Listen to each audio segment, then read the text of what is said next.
What is up, Rat Potential YouTube, and welcome to finishing the Rotisserie Part 2, hopefully. Actually, we're finishing it in this video. I'm going to say it right now. So, where do we leave you off? Well, we have the car on the Rotisserie, and you can see it rotates a little bit, right? It doesn't really seem like it wants to get away from me, but after doing a bit more research on these deals and looking at some stuff, I think I'm going to make some changes real quick before I get too deep into it. So, first things first, I like where this rear pivot is because it's at the same height as the trunk floor, and I would say the majority of the weight of this car is either at that elevation or below it. I don't like, however, where the front pivot location is, so right here, because this is at the frame rail height, which is very low in comparison to the roof and everything else. So what I'm going to do is I'm going to raise this pivot point right here about 6 to 8 inches.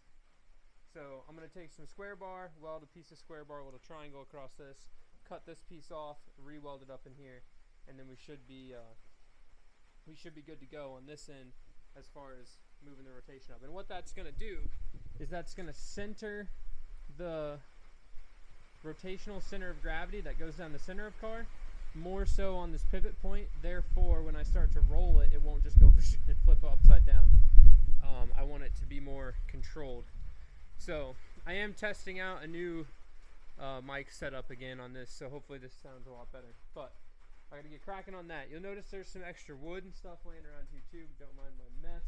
But I am going to put a 2x6 on this way here and this way here. Okay, if you notice, there isn't much wiggle room as far as the car wanting to go this way. The only place I have a little bit of sketch factor is this way. So I think by doing that, that should give me a lot more rigidity in that direction, and we should be good to go. The other thing you might ask, how are you going to rotate this whole thing by yourself? Well, I grabbed a piece of an inch and a half T, like a cast iron T to go on here. It's a thread on. I'll put a tack weld on it. That'll lock it on so this can't come off. But what that'll also do is allow me to put a bar through it so I can spin it. And then I'm going to use, I think, if I can use like this little dirt bike sprocket, or some sort of something to weld onto that T, such that as I spin it, I can lock it against this post on both sides, so I can stick a bar through there to make it hold itself. So that is what I'm going to get ready to get working on today. I'm going to get all that done, and then tomorrow we'll be finishing it all up. So I'm going to go ahead and cut some 2x6s up and throw those extra feet on those and kind of get these ends a little bit more stable, and then from there I'll start modifying the front of the car. I am curious to see how much that'll help, and if that makes a pretty big difference, then what I'll do is I'll throw some ratchet straps from the car to the rafters just to keep it from rotating. I'll move my engine hoist to the front so I can lift it up and take that front bar off and then put it back on. It's really sketchy with my floor jack. If you didn't notice in the last video, the level of sketch it takes to get this to go up. So let's get to it. Alrighty folks, we have reconfigured the front, added some bracing to the back. We have really mitigated a lot of the forward and backward movement.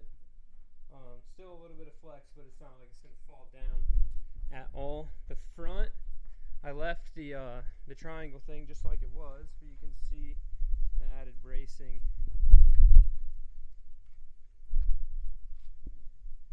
All up in there to get that front end nice and accomplished. I left the thing sticking out a little bit. There is like a tad bit of flex in the triangle that comes up, but that's okay. So right now we've got the safety hoist right here. I've got the safety board right here, and I'm going to take my jack handle out of this where it's locked, okay, and I'm going to turn this thing until this jack handle rests on that board. And basically that's going to be, it should in theory have a lot more weight this way than that. So I don't anticipate either of these front or rear things to necessarily like just start flipping over. because you got to think it's going to rotate around this axis. It's not like it's just going to go over. But the reason that that safety thing is there, the reason that this stack of tires is here, I've got a jack stand under it, just all the different things, so that way if it does get away from me, we can do it. So my goal is I'm going to lower this slowly whilst I'm moving this, and the goal is just to get it to 90 degrees and then see how much control I have from that spot. So let's go ahead and get this thing flipped over.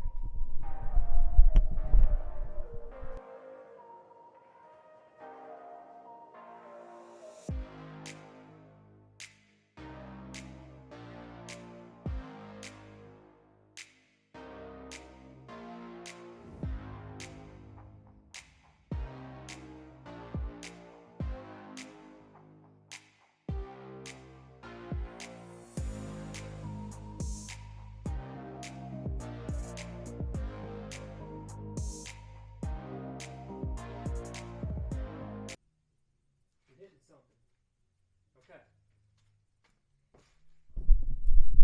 This was something I was worried about. And that's why I left this front end long. Notice my front frame rails are hitting on the very front of this thing. So it's just this little pinch weld deal. So what I think I'm going to do for now is just hammer this out flat because I'm already this far. I do, however, kind of like that it is resting on that, because that gives me some good confidence in being able to get underneath this. You know, like, it's wiggling a little bit, and the nice thing is this is not a lot of force to pull this back,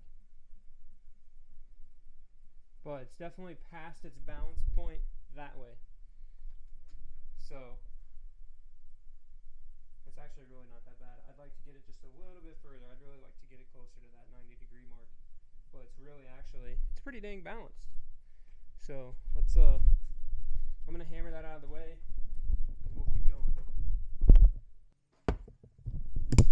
Alright, so I think we found the perfect angle, because this little board right here is catching on that lip, and that's basically vertical. So I'm pretty stoked with how this is. This is about good here. Look at that. We now have a whole RX-7 flipped over. So I can pull these straps off. We can now service all the fuel system super easy. You know, got to change a fuel pump, might as well put your car in a rotisserie. To show you like how sturdy it is, this way, it's got a little bit of movement in it still, forward and backward, but that's not bad. The one thing too that's awesome is side to side wise, you know, if it's gonna fall over this way, no chance. So I can still grab the roof line right there and flip it back up by myself. I don't need the hoist. However, there is a little bit of weight resting into that hoist, and it's not a lot, because you can see, you know, see how easy that moves to be able to come back up. So this is a great safety right here. I have this piece of pipe tack welded to that, so it'll never fall out or come off. I can always use this to tip it back up if need be. And we got the C-clamp for a lock. There's that vertical board for another safety. That is a safety. And the front piece looks like it's doing just fine. I'm not seeing any major flexure up here. So I am gonna have to like lop this off so I can close my garage door, but that's fine. So there you have it. We got this thing flipped on its side.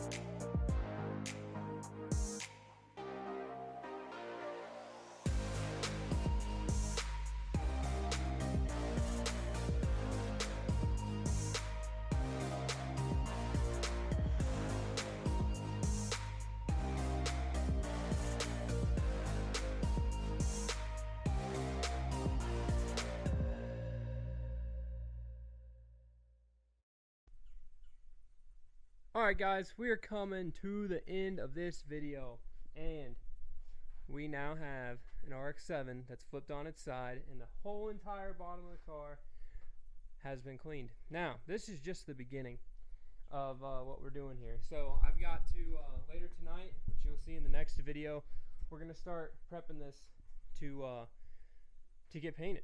So basically I got to remove what's left of the fuel system on here, the last couple links. I'm going to flip it sort of like back over a little bit to let everything dry out. I did also, in addition to pressure washing the bottom of the car, I pressure washed the inside of the car. And let me tell you, you don't need drain holes if your car is on its side. So if you're ever racing a really wet rally, the floorboard's are full of water, just roll it a couple times. You'll be free of all the water. So, man, I cannot believe how well the bottom of this car cleaned up. It's not rusty. It's got some dings and dents. I mean, it's a race car, rally car. But I mean, just like, look at all this up in here.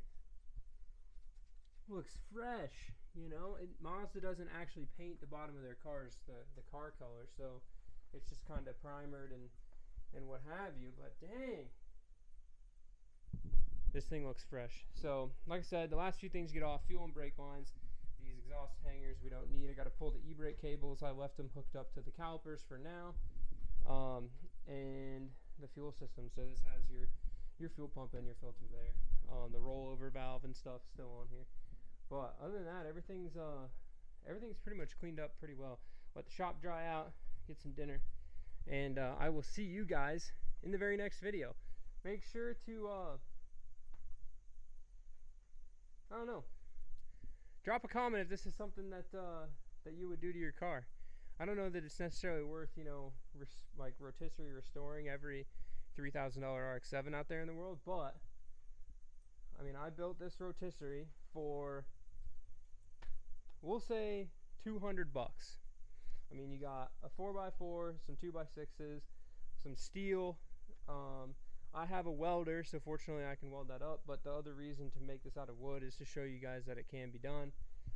I would say it would be tough to build the bumper brackets out of wood for one of these, but yeah, unfortunately this isn't a 67 Impala where it's giant and heavy.